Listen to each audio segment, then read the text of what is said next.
द्वापर के अंत में और कलयुग के प्रारंभ काल वेदव्यास जी का प्राकट्य है। पराशर ऋषि और मत्स्यगंधा के द्वारा वेदव्यास जी का प्राकट्य है। जन्मते ही यमुना जी के द्वीप में छोड़ दिए गए, इसलिए कृष्ण द्वैपायन नाम पड़ा। वेदों का विस्तार किया, इसलिए वेदव्यास कहलाए। बद्रीनाथ धाम में जाकर के तपस्या करी, इसलिए बादरायण कहलाए। है एक ही नाम, उनके अलग अलग वेदव्यास। तो वेदव्यास जी ने वेदों का विस्तार किया। जब जब भगवान को उपदेश देना होता है तो कला अवतार वो लेते हैं। वेदव्यास जी भगवान कृष्ण के ही अंश हैं। कला अवतार के रूप में इन्होंने अवतार लिया। कलयुग आने वाला था, संधि काल था और द्वापर जाने वाला। तभी आप लोग बद्री विशाल गए होंगे, तो बद्रीनाथ जी के दर्शन करने के बाद हम आगे जाते हैं तो माना गांव आता है। 2-4 घर होंगे वहां। वही व्यास गुफा है, बगल में सरस्वती नदी का उद्गम स्थल है और गणेश गुफा है। तो वेदव्यास जी वही गुफा में निवास करते थे।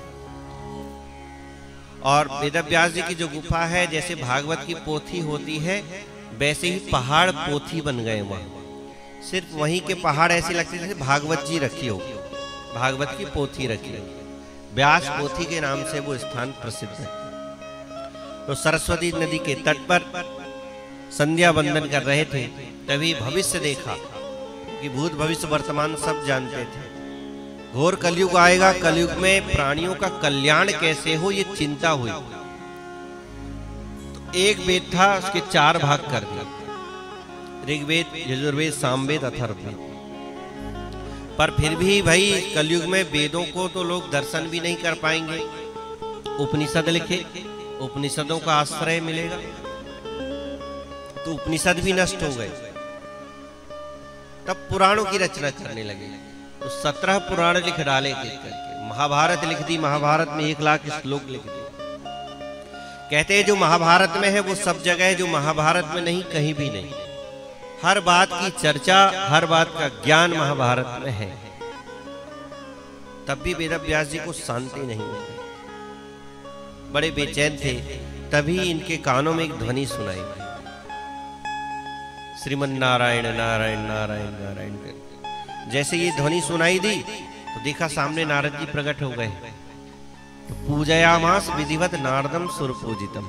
विधिवत नारद जी का पूजन किया। जैसे हमारे घर में कोई अतिथि आ जाते हैं, हमें पता नहीं होता वो आने वाले हैं, तो हम जो जैसा अतिथि होता वैसा उसका सम्मान करते हैं। अगर पूजनी है तो पूजन करते हैं, वंदनी है तो वंदन करते हैं, आत्मीय है तो गले मिलते हैं, हाथ मिलाते हैं।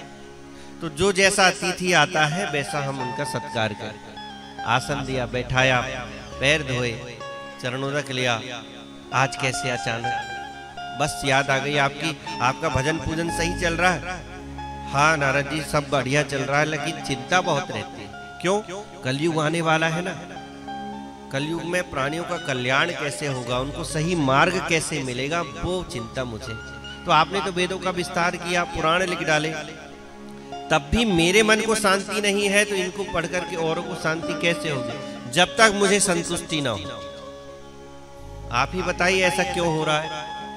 हम नारद जी ने कहा आपने जो भी ग्रंथ लिखे हैं ना, ये ज्ञान परक है, इनमें ज्ञान की बातें तो बहुत हैं, पर भक्ति की बात नहीं। जब तक ज्ञान के साथ भक्ति नहीं मिलेगी तब तक आपको शांति नहीं मिलेगी। ज्ञान अकेला हो जाएगा तो अभिमान आ जाता है, ज्ञान के साथ साथ भक्ति आएगी तो झुकाव आता है। ज्ञान के साथ भक्ति होगी।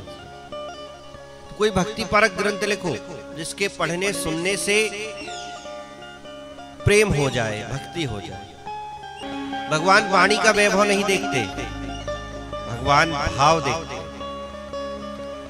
आप कितनी ही साहित्यिक भाषा में दूसरी बातें बोलो, लेकिन गांव की देहाती भाषा में अगर भजन कीर्तन करते हैं तो लोग सम्मिलित हो जाते हैं, ताली बजाने लग जाते हैं, प्रसन्न हो जाते हैं। तो भगवान वाणी का वैभव नहीं देखते, कैसा बोल रहा है ये नहीं देखते, किसके लिए बोल रहा है ये देखते। मेरे लिए बोल रहा है, ठीक ठीक,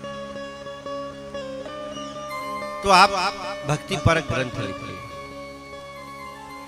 कान में चतुश्लोकी भागवत नारद जी ने बतलाई, उन 4 श्लोकों का विस्तार वेद व्यास जी ने किया। बहुत विस्तार जब किया,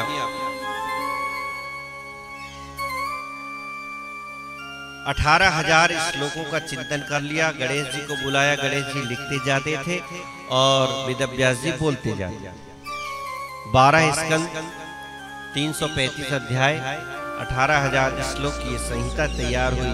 वेद व्यास जी को बड़ी शांति मिली।